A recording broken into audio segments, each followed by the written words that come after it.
यह वार्ता एक अविस्मरणीय अनुभव को दर्शाती है जो अशोक और पादरी के बीच हुआ। यह विवादों और चिंताओं के समय में आत्म साक्षात्कार और आत्मविश्वास की महत्वपूर्णता को उजागर करती है। प्रार्थना के माध्यम से वे अपने जीवन में नई दिशा और नया संदेश खोजते हैं।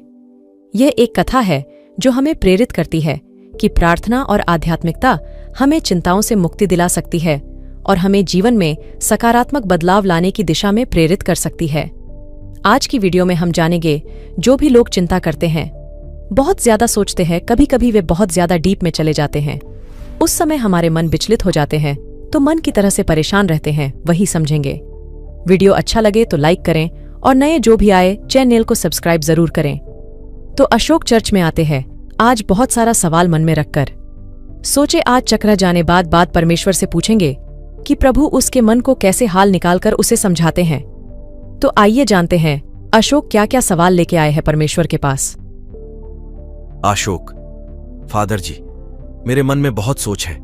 कहीं कहीं तो लगता है कि मैं अत्यधिक सोचता हूं। क्या कोई समाधान है? और प्रार्थना कैसे मेरी सहायता करेगी? तो परमेश्वर उसे समझाते हैं। यहाँ परमेश्वर मतलब चर्च की फादर अशोके को कहते हैं कि हाँ बेटा, तुम्हें ईसा के प्रेम में खोना होगा। बेटा तुम समझे, तुम ईशा को एक नियमित प्रार्थना की व्यवस्था करो और अपने सभी चिंताओं को परमेश्वर के सामने रखो। प्रार्थना से तुम्हें अपनी चिंताओं को छोड़कर ईसा के पास जाने का सामर्थ्य मिलेगा। उसके प्रेम और शांति में तुम्हें चिंता से मुक्ति मिलेगी। आज से अपनी चिंता को परमेश्वर की सामने इस तरह से रखो और प्रार्थना करना। प्रार्थना। धन्यवाद हे ईसा, चिंता और अत्यधिक सोचने से मुक्ति के लिए हमारी प्रार्थना।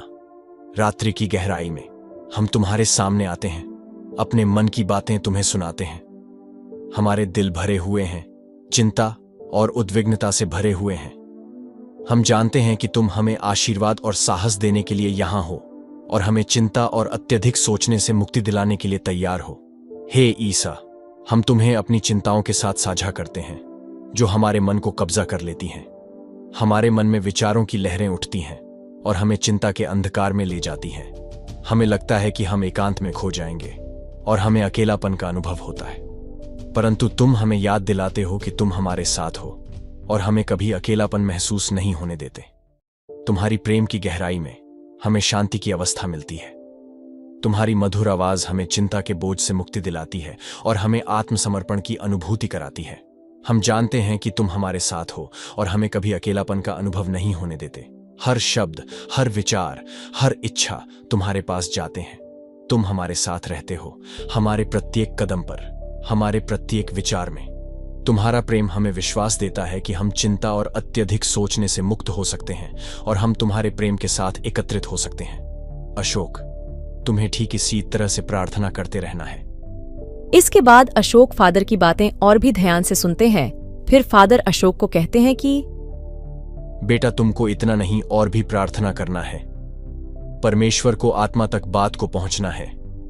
ऐसे तुम्हें फिर से एक बार प्रार्थना करना है।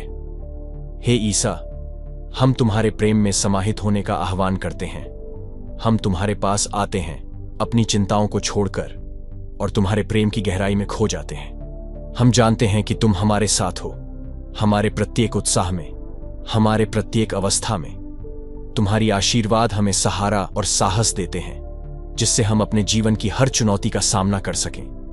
तुम्हारा प्रेम हमें उत्साह और स्थिरता देता है जो हमें चिंता और अत्यधिक सोचने से मुक्ति दिलाता है। हे ईसा, हम तुम्हारे प्रेम की आशा करते हैं जो हमें चिंता और अत्यधिक सोचने से मुक्ति दिलाता है। तुम्हारा प्रेम हमें आत्मसमर्पण और शांति की अवस्था में स्थिर करता है। तुम्हारी आशीर्वाद हमें उत्साह और साहस देते हैं जो हमें जीवन की हर चुनौती का सामना करने में सहायता करते हैं। धन्यवाद हे ईसा कि तुम हमें चिंता और अत्यधिक सोचने से मुक्ति दिलाते हो, हमें उत्साह और साहस देते हो। हम तुम्हारे प्रेम के साथ एकत्रित होते हैं और हमें उत्साह और सहारा मिलता है। धन्यवाद हे ईसा तुम्हारे प्रेम के लिए। आमीन। और कहना है कि हम जानते हैं कि आप हमारे साथ हैं और आप हमें शांति के रास्ते पर ले जाने के लिए यहां हैं। हम आपके साथ अपनी चिंताओं को साझा करते हैं और आपसे आशीर्वाद की आशा करते हैं। आपकी प्रेम और दया हमें संजीवनी देती है, हमें चिंता और अत्यधिक सोचने से मुक्ति दिलाती है। आपकी प्रेम की गहराई में हमें आत्मसमर्पण की भावना होती है और हम आपके प्रेम के साथ समाहित हो जाते हैं। हर शब्द और हर विचार आपके प्रेम को दर्शाता है और हमें आपके साथ एकत्रित होने की आवश्यकता को महसूस कराता है। आप हमें अपनी प्रार्थना में साथ लेते हैं और हमें आत्मसमर्पण की भावना करते हैं। धन्यवाद हे ईसा कि आप हमें चिंता और अत्यधिक सोचने से मुक्ति दिलाते हैं, हमें शांति की अवस्था में स्थिर करते हैं। आपकी प्रेम के साथ हमें आत्मसमर्पण की भावना होती है और हम आपके प्रेम के साथ समाहित हो जाते हैं। धन्यवाद हे ईसा तुम्हारे प्रेम के लिए। आमीन। फिर अशोक फादर से कहते हैं, धन्यवाद फादर जी। मैं अब प्रार्थना को अपने जीवन का एक महत्वपूर्ण हिस्सा बनाऊंगा। आपकी मार्गदर्शन के लिए हर हाल में मैं ईसा के प्रेम में समाहित रहूंगा। आमीन। अशोक और फादर के बीच यह वार्ता एक अविस्मरणीय एवं प्रेरणादायक अनुभव को दर्शाती है। जब अशोक अपनी चिंताओं से परेशान था, तब फादर ने उसे प्रार्थना की महत्वपूर्णता के बारे में बताया। प्रार्थना के माध्यम से अशोक ने अपने मन को परमेश्वर के सामने रखा और उससे अपनी सभी समस्याओं को साझा किया। पादरी के आशीर्वाद और मार्गदर्शन से अशोक ने नए दृष्टिकोण से अपने जीवन को देखना शुरू किया। ईसा की प्रार्थना ने उसे आत्मविश्वास और शांति की अनुभूति कराई। इस अनुभव से अशोक ने जीवन में सकारात्मक बदलाव लाने का संकल्प किया और अधिक ध्यान और प्रेम से अपने संगठन में योगदान करने का निर्णय लिया। इस वार्ता से हमें यह सीखने को मिलता है कि प्रार्थना और आध्यात्मिक उत्साह हमें चिंताओं और संदेहों से मुक्ति दिलाते हैं और हमें नई ऊर्जा और प्रेरणा प्रदान करते हैं। ईसा की प्रार्थना हमें शांति, स्थिरता और प्रेम की अनुभूति कराती है और हमें अपने जीवन को एक सकारात्मक दिशा में ले जाती है। और भी इस प्रार्थना में अशोक ने अपनी चिंताओं को परमेश्वर के सामने रखकर ईसा के प्रेम में समाहित होने का संकल्प लिया। उसने समय लिया और ध्यान लगाया, जिससे उसकी मानसिक स्थिति में शांति और सुकून का अनुभव हो सके। इस अनुभव में वह नई ऊर्जा और प्रेरणा प्राप्त करता है, जो उसे अपने जीवन के समस्याओं का सामना करने के लिए सशक्त बनाती है। ईसा की प्रार्थना ने उसे एक नई दिशा और दृष्टिकोण प्रदान किया, जिससे उसके जीवन में सकारात्मक बदलाव आ सके। वीडियो अच्छा लगा तो एक लाइक और सब्सक्राइब करना न भूलिएगा। धन्यवाद आज के लिए। आमीन।